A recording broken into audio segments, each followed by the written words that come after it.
लाख बुरा चाहे तो क्या होता है, वही होता है जो मंजूरे खुदा होता है। जी हाँ फ्रेंड, बुझती हुई समा भी जल सकती है, तूफान के हर हदों से निकल सकती है।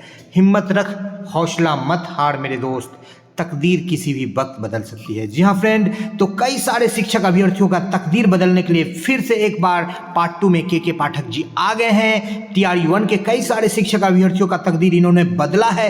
जितना जल्दी ज्वाइनिंग और इतना जल्दी वेतन का भुगतान इतिहास में अब तक नहीं हुआ था बिहार के शिक्षा विभाग में, जिसे के पाठक ने किया। और आते ही, जी हाँ फ्रेंड, आते ही एक्शन शुरू। शिक्षा विभाग में प्रभार एसीएस अपर मुख्य सचिव के पाठक ने ले लिया है। द स्मार्ट ज्ञान अड्डा उनका स्वागत करती है और आते ही एक्शन शुरू। जी हाँ फ्रेंड, किन मुद्दों पर एक्शन शुरू हुई है? 2 दिनों का टाइमलाइन दिया गया इन लंबित कार्यों के लिए। वेतन भुगतान, जी हाँ फ्रेंड, बीपीएससी शिक्षकों का भुगतान हुआ था, लेकिन जीओवी मद से वेतन को काटा गया था आवंटन, उनका भुगतान करना है। जनवरी का आवंटन को क्लियर कर देना है। जी हाँ फ्रेंड, बीपीएससी ज्वाइनिंग जिसमें अटक गया है टीआरई 2 का, जो अब तक हो जाना चाहिए, उसको क्लियर करने के लिए टाइमलाइन दिया गया था। सक्षमता परीक्षा के लिए पत्र निकाला गया है 2 दिनों में।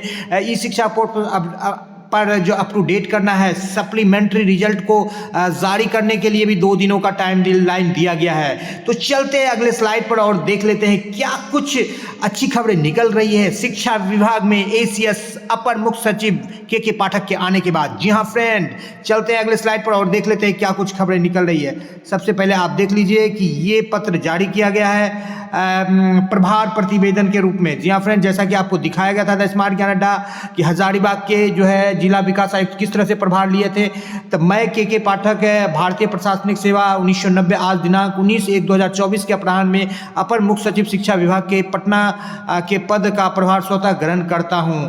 तो उन्होंने प्रभार को दिया था स्वतः और स्वतः ग्रहण कर लिया।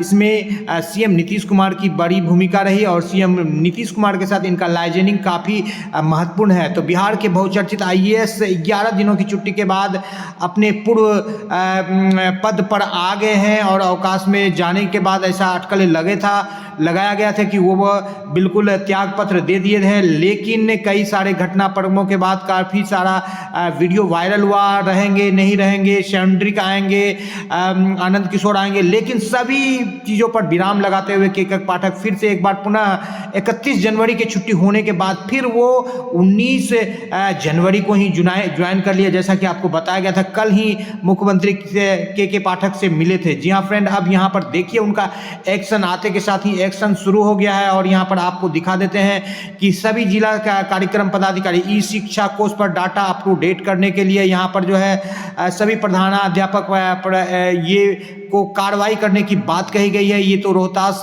का पत्र है जिसमें कि जब अप टू डेट नहीं है तो उनको कार्रवाई करने की बात कही गई है और पूरे बिहार के लिए जो है ई शिक्षा कोष पर डाटा अप टू डेट करने की बात कही गई है। इसके पीछे का जो तर्क है, ये तर्क है कि सक्षमता परीक्षा लेने के लिए जो है ई शिक्षा कोष पर डाटा अप टू डेट करना है नियोजित शिक्षकों का पूरे बिहार में, और जिस बाबत की उनका जल्द से जल्द जो है एक डायरेक्टरी बन सके, एक कंपाइलेशन हो सके कि कितने नियोजित शिक्षक हैं जो सक्षमता परीक्षा दे करके विशिष्ट शिक्षक नियमावली के अंतर्गत राज्यकर्मी बनना चाहते हैं। तो इसके लिए जो है पूरे बिहार में पत्र जारी कर दिया गया है और 2 दिनों का टाइमलाइन दिया गया है। जी हाँ फ्रेंड, आपको बात कर लेते हैं यहाँ पर नियोजित शिक्षकों के लिए उर्दू टीचर्स एसोसिएशन ने टीआरई 1 और टीआरई 2 में न्यूनतम अर्हता प्राप्त करने वालों के लिए जो है बीपीएससी शिक्षक परीक्षा से छूट की बात कही है। ये तो जब नोटिफिकेशन जारी होगा इस बात को निश्चित रूप से डालना चाहिए, क्योंकि इसमें से परीक्षा से लोड काफ़ी घट जाएगा। लगभग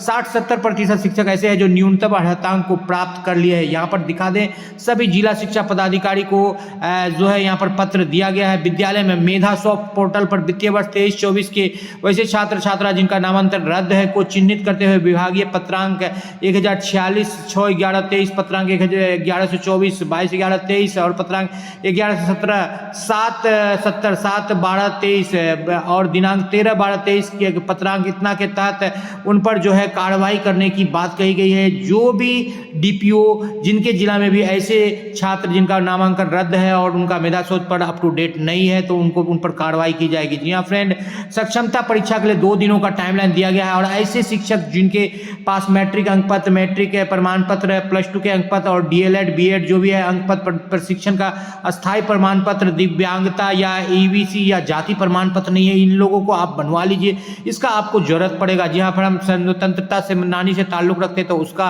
प्रमाण पत्र, कंप्यूटर की यहाँ आवश्यकता नहीं पड़ेगी, फोटो युक्त पहचान पत्र और फोटो भी आप रख सकते हैं। जी हाँ फ्रेंड, ताकि आपको फॉर्म फिलअप में कोई दिक्कत नहीं हो। अब बात कर लेते हैं सप्लीमेंट्री रिजल्ट की और ज्वाइनिंग की। तो बीपीएससी शिक्षक के जो TRE 2 के कैंडिडेट है जिनका ज्वाइनिंग का शेड्यूल 15 से लेकर के 20 तक था, फिलहाल उनका ज्वाइनिंग जो 26 तारीख तक का शेड्यूल दिया गया है, तो अब शेड्यूल निकल चुका है तो उसमें चेंजिंग नहीं होगी, लेकिन फिलहाल जो है उनको जल्द से जल्द ज्वाइन करने की बात कही गई है कि उनका जो है ज्वाइनिंग अविलंब किया जाए, उसमें किसी तरह की कोताही नहीं बरती जाए। बात कर लेते हैं सप्लीमेंट्री रिजल्ट की। तो जो डबल ट्रिपल रिजल्ट है और जो शिक्षक जो है छोड़ चुके हैं या नियोजित शिक्षक जो ज्वाइन नहीं करने हैं, तो ऐसे सीटों पर सप्लीमेंट्री रिजल्ट आएगा जिसकी संख्या 14,700 विभाग के द्वारा बताई गई थी, लेकिन इसकी संख्या बढ़ गई है जिस कारण से रिजल्ट में देरी हो रही है। दूसरा कारण था कि अपर मुख्य सचिव पद पर नहीं थे, तो अब सप्लीमेंट्री रिजल्ट भी जो है 20 तारीख तक का टाइमलाइन दिया गया था, तो कल आपको हर हाल में जो है सप्लीमेंट्री रिजल्ट भी देखने के लिए मिलेगा।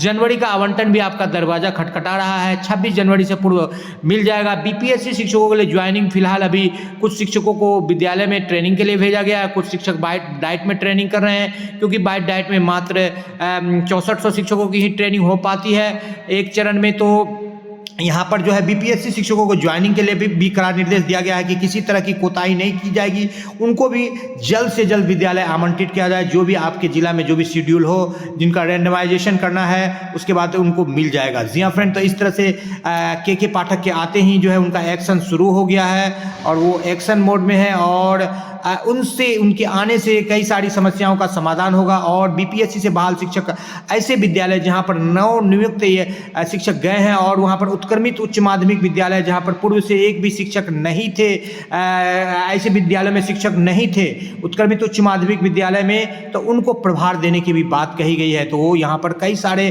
जो है अच्छे न्यूज़ निकल रहे हैं। जी हाँ फ्रेंड, वीडियो पसंद आ रहा है तो लाइक कर दे, चैनल पर नए हैं या अब तक सब्सक्राइब नहीं किया तो सब्सक्राइब कर लेते। स्मार्ट ज्ञान अड्डा आपका अपना चैनल है साथियों, जो आपके इसकी कामना करता है। वीडियो को शुरू से लेकर अंत तक देखने के लिए आपका बहुत बहुत धन्यवाद। आपका दिन शुभ हो। जय हिंद, जय भारत, वंदे मातरम।